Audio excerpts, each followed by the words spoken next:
Shalom.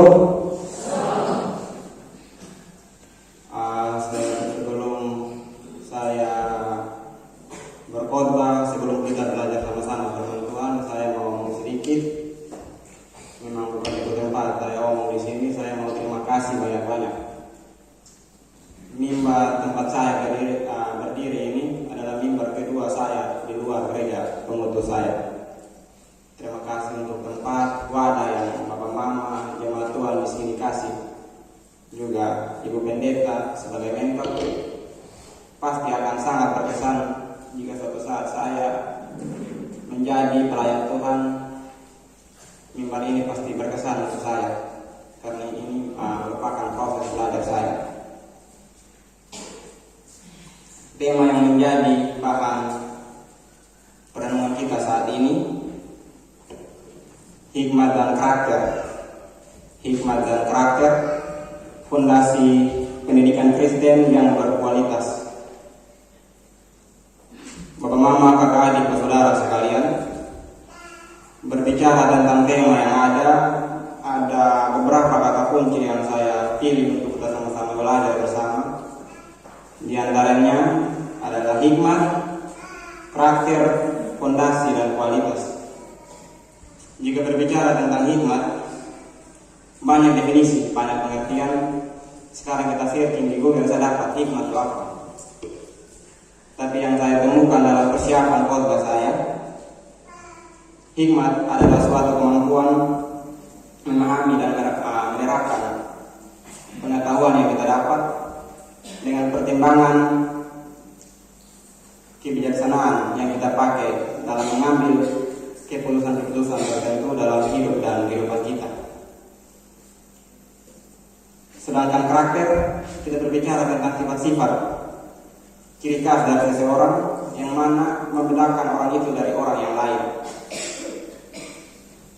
Sedangkan fondasi tentu sangat umum di telinga kita, berbicara tentang dasar. Awal mula suatu bangunan berdiri, fondasi menjadi dasar. Dan kualitas ini juga cukup umum bagi kita, apalagi kita sebagai muda-mudi. Berbicara tentang nilai, kita mengukur kualitas seseorang dengan nilai-nilai. Tapi dalam konteks kita bergereja, tentunya nilai-nilai yang Allah kehendaki.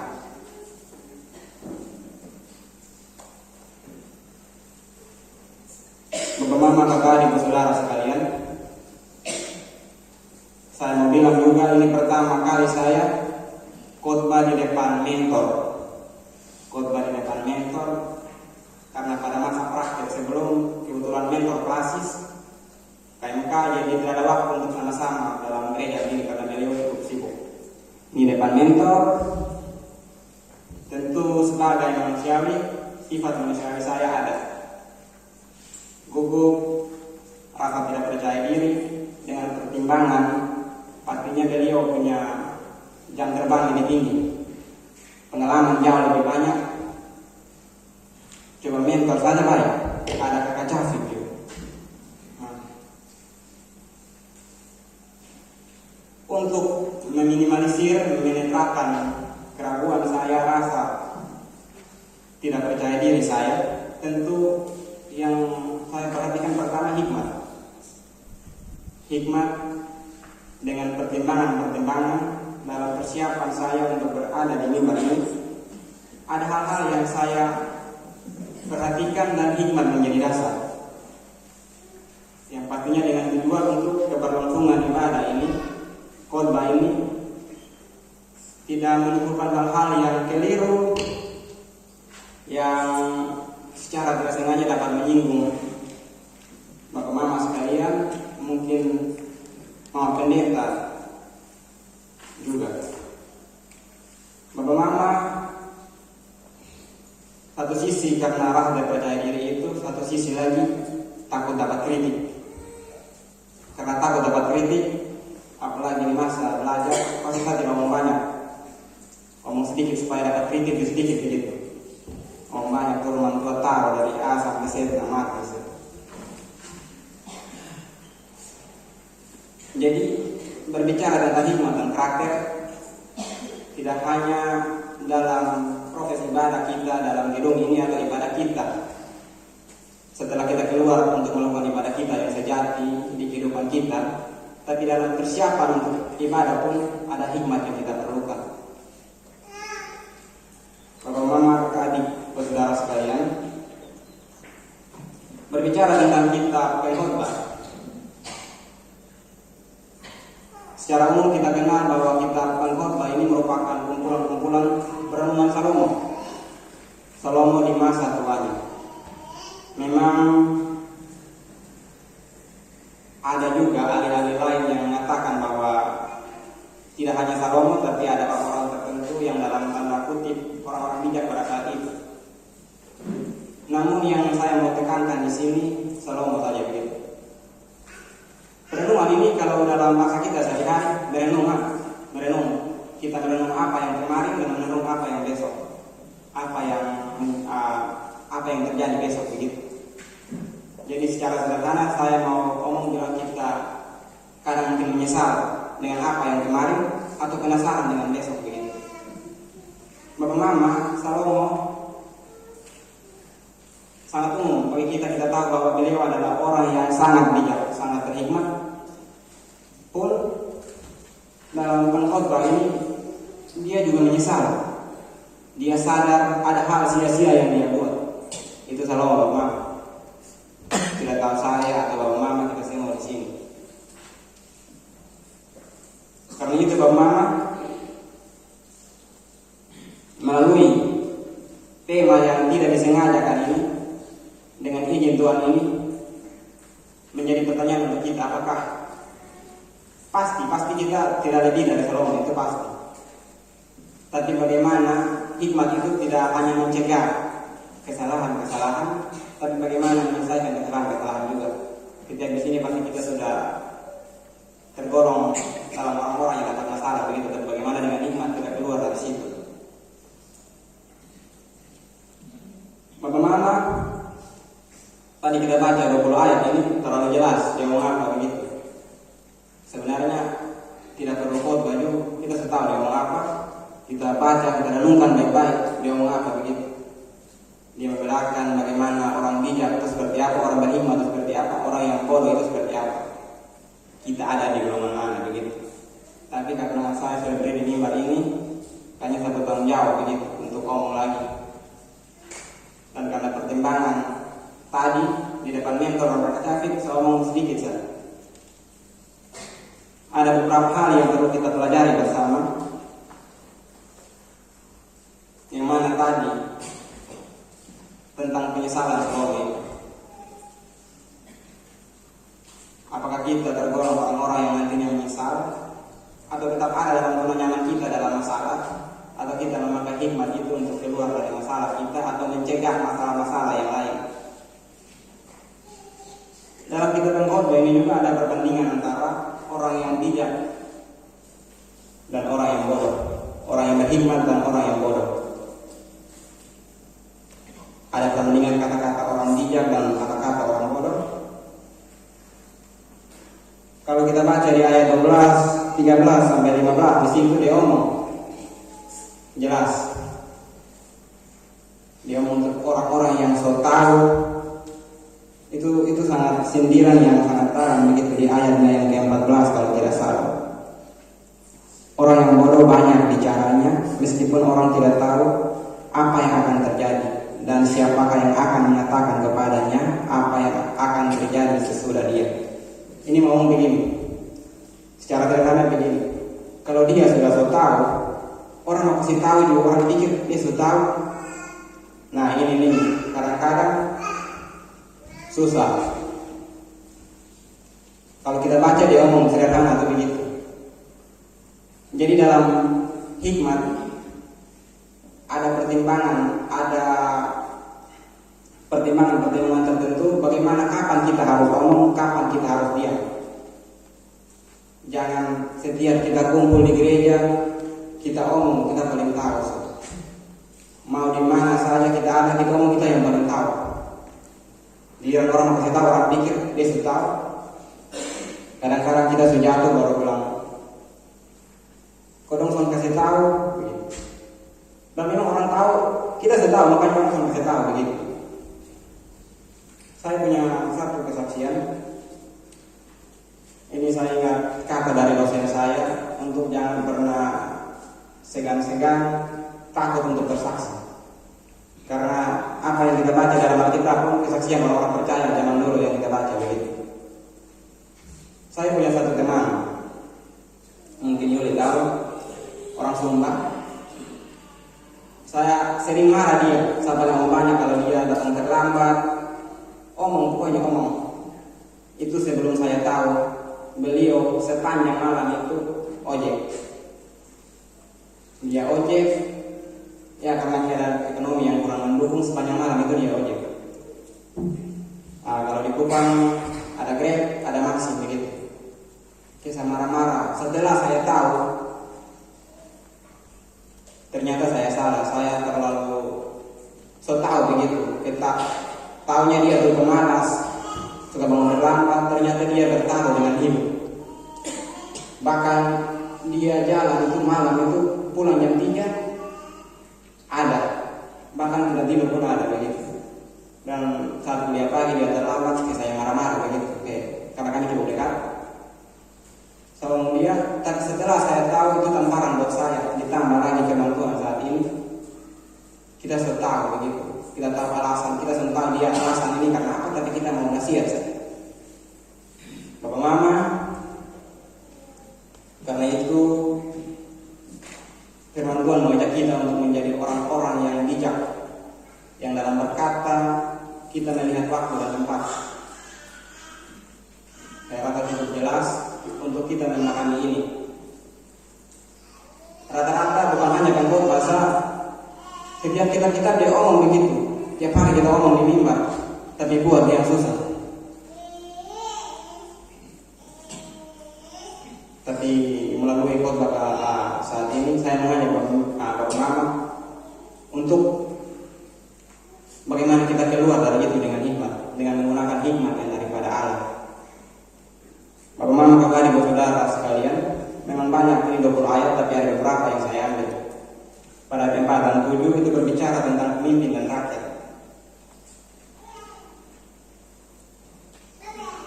Bagaimana rakyat diajak untuk jangan marah terhadap sabar terhadap amarah penguasa begitu.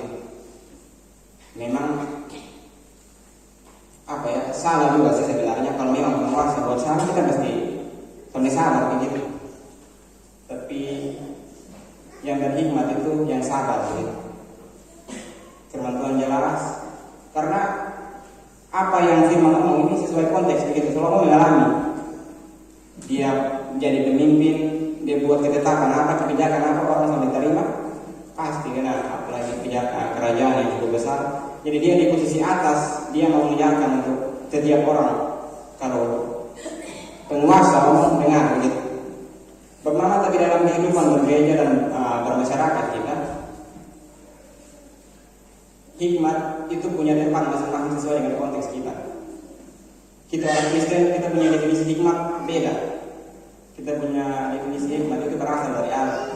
Kita cari di KBBI beda, ada Pak Guru Bahasa Indonesia di sini. Kita cari ada di setiap konteks beda. Dalam pemerintahan pun hikmat beda. Dong punya kebijakan-kebijakan yang mempertimbangkan begitu. Yang sebenarnya ada yang tidak bijak begitu. Ulang-ulang kita lihat orang demo-demo. Saya melihat mungkin di sini belum juga, tapi saya belum melihat. Tapi di Kupang itu orang demo-demo, kebijakan pemerintah sebuah saya yang demo juga tidak bijak. Pergi kasih rusak semua barang.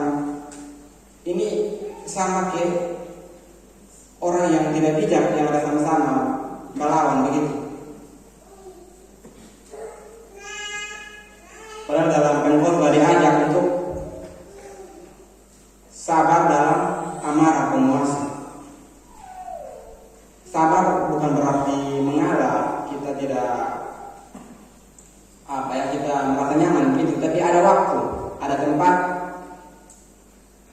Sebagai contoh kita negara demokrasi, kayak ada hal-hal yang dimana waktu untuk masyarakat berekspresi begitu, dia menyampaikan apa yang menjadi keluhan. Pengkhotbah sudah mengenai dahulu sebelum kita kenal ini di dalam masyarakat kita, dalam pemerintahan kita. Ada hal-hal yang menjadi pertimbangan juga dalam kehidupan berumah tangga. Bab tua ngomong A, mam tua dua. Satu su api, satu jadi api. Memang dalam rumah tangga itu semua sama, tapi kalau kita kenal kepala rumah tangga dan ibu rumah tangga begitu. Semua manusia pasti ada kebijakan-kebijakan dalam rumah tangga, ada pertimbangan-pertimbangan yang bukan salah tapi keliru begitu. Ada bicara untuk selesai. Sabar. Tunggu waktu yang tepat, baru ngomong baik-baik. Anak juga begitu. Kadang anak ini sudah jadi kepala keluarga ya. Apalagi kalau anak laki-laki tunggal mati. Oh ini sama sudah senyum. Jadi firman saat ini mengajak kita untuk ada di posisi mana, entah kita di atas atau di bawah. Ada hal-hal yang kita perlu pertimbangkan saat dan kapan kita omong begitu. Kita ekspresikan apa yang kita rasa, apa yang menjadi rasa dan resah kita begitu. Umpama kakak dan saudara sekalian, memang dalam pelayanan Yesus itu dia pernah marah, dia pernah bangkit itu baik Allah karena orang jual. Karena orang jual, jadi orang jadikan pasar begitu. Berarti ini juga menjadi contoh bagi kita. Memang ada hal-hal juga yang memang susah bisa tahan begitu. Memang sudah fatal begitu. Sejauh ini saya belum menemukan fatal yang mana yang memang harus gas begitu. Saya pribadi mungkin nggak pernah lihat, pernah ada di posisi yang memang satu sudah lebih begitu. Ini memang harus begitu. Jadi memang ada pertimbangan, tapi Yesus sendiri ada saat di mana dia marah sekali begitu. Tapi dia marah, dia punya alasan yang jelas, dia punya landasan yang jelas begitu. Orang kalau marah yang terlalu yang punya alasan yang jelas begitu, alasan yang jelas.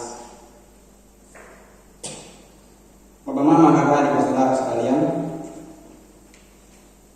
dalam kehidupan bergereja dan bermasyarakat, hikmat memiliki peran yang ganda, bahkan memiliki banyak peran. Tapi di sini saya temukan tidak hanya dua, tapi saya mau tekankan tentang peran ganda ini.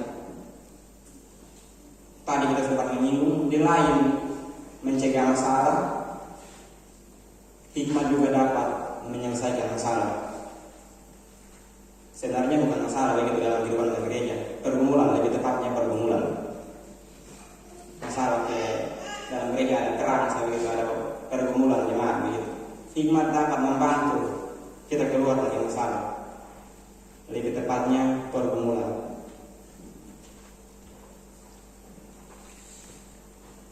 Bagaimana saudara sekalian,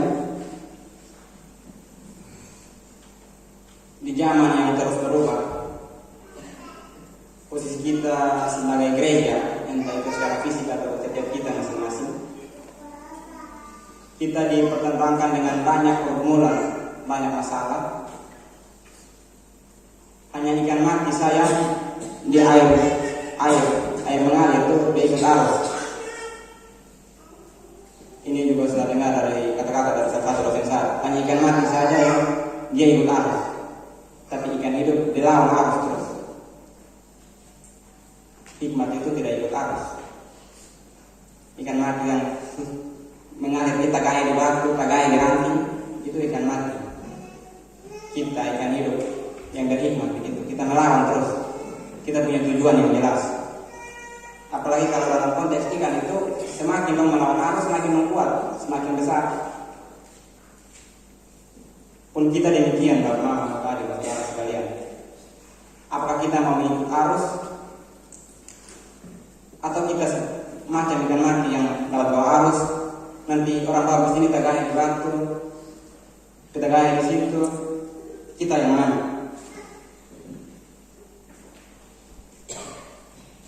ini menjadi refleksi kita bersama. Bagaimana hikmat kita pakai untuk dalam terus bertumbuh dan berproses dalam hidup dan kehidupan kita, baik di gereja maupun masyarakat. Lalu yang berikut dalam persiapan ada satu ayat yang sangat saya sangat suka begitu. Di ayat 20. Saya bacakan untuk kita semua.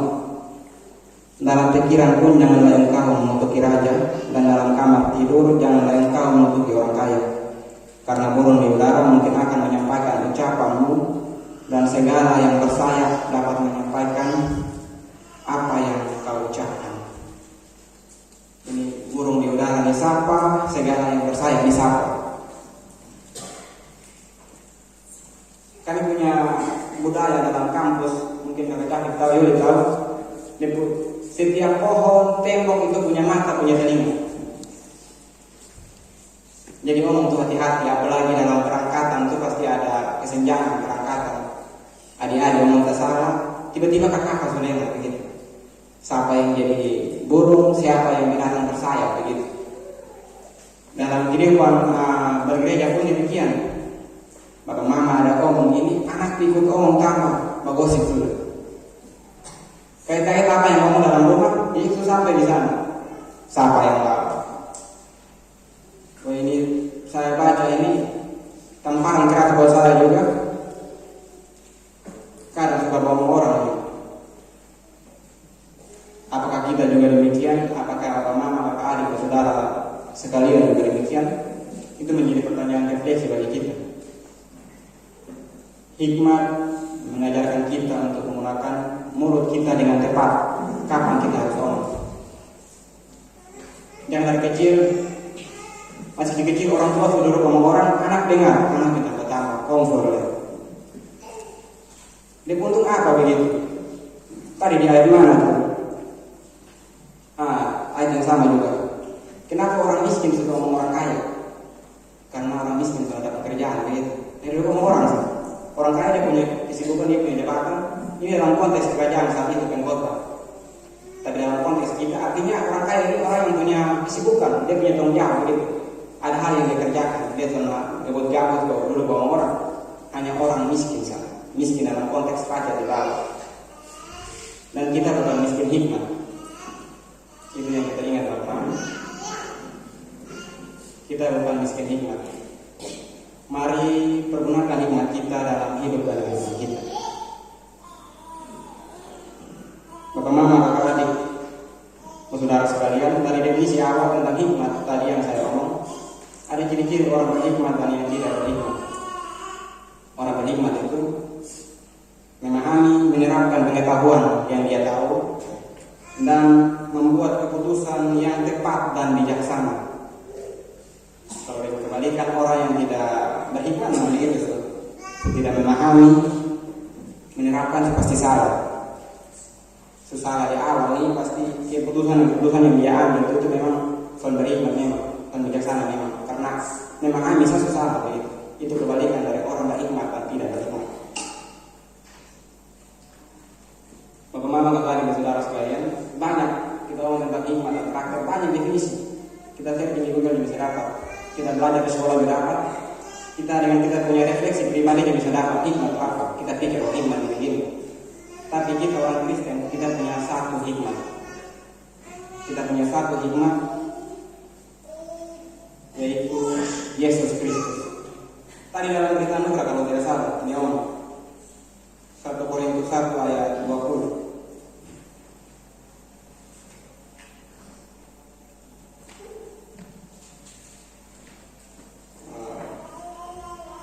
Tetapi oleh Dia kamu berada dalam Kristus Yesus yang oleh Allah telah menjadi hikmat bagi kita. Ia membenarkan dan meluruskan dan menebus kita. Banyak definisi, tapi kita punya definisi yang paling sungguh begitu, yang paling lengkap. Yesus Kristus. Dia ngomong sederhana saja, kasih. Kasih sudah mencakup banyak hal. Itu tujuan penginjilan Yesus kita tahu. Lagu kasih, sukacita, damai sejahtera, kesabaran, kemurahan. Dia melengkap, decak ini semua tadi yang kita ngomong banyak begitu buat ngomong. Untuk menjawab pergumulan kita, keluar dari pergumulan kita, mencegah pergumulan yang dalam tanda kutip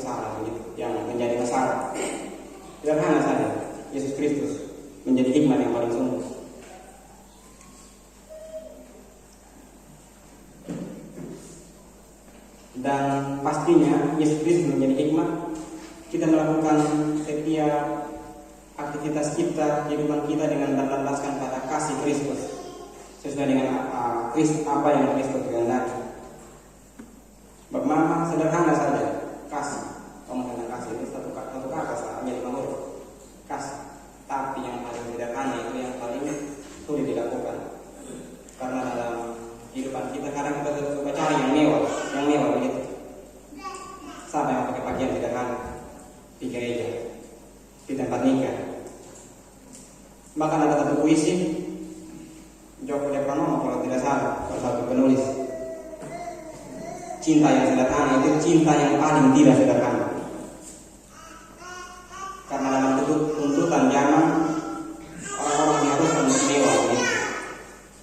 Cinta yang sederhana adalah cinta yang paling tidak sederhana. Bob Mama di akhir khotbah saya sedikit suka puisi. Saya punya puisi,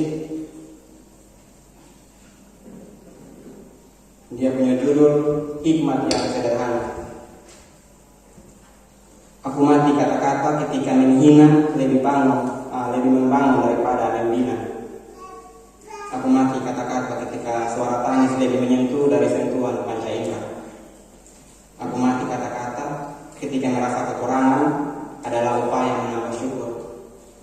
Aku mati kata-kata ketika yang paling sederhana adalah yang paling sulit. Bahwa Mama yang paling sederhana adalah yang paling sulit. Dari kita omong panjang lebar, toh ujung-ujungnya pada Yesus Kristus begitu. Kasih saja.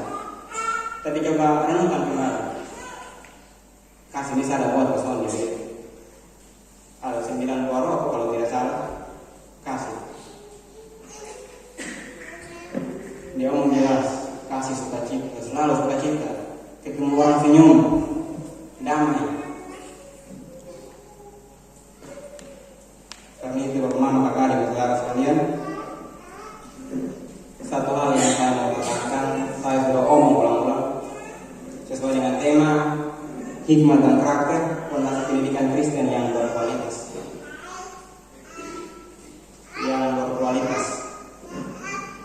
Kualitas itu mengukur nilai apa yang kita pakai gitu. Nilai apa yang Yesus mau. Ini menjadi tanggung jawab kita sebagai pemimpin keluarga, apapun status kita sebagai pemimpin, dari pemimpin turun ke bawah begitu, untuk menjadi orang-orang yang berhikmat, yang berkualitas. Firman ini cukup jelas, dia mau banyak hal, tapi pada ujungnya hanya Kristus Yesus. Banyak definisi, banyak pengertian kita cari. Benar kita cari berapa, kita pikir diri kita hikmat apa. Tapi Yesus Kristus sudah mencakup semua. Satu lagi yang terakhir, hikmat itu berkorban.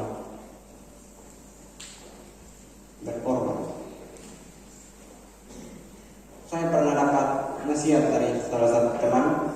Karena saya satu orang yang apa-apa itu tangan terlalu ringan untuk kasih begitu.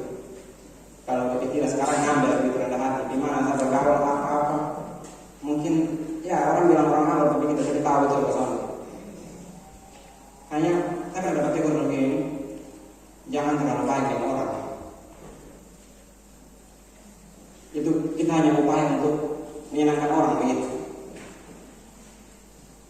Karena kita terlalu sibuk urus orang, bantu orang, dapat tegur. Tapi ada satu teman yang dia bilang begini, lu bukan orang yang orang manfaatkan. Orang tidak manfaatkan lu, tapi juga berguna.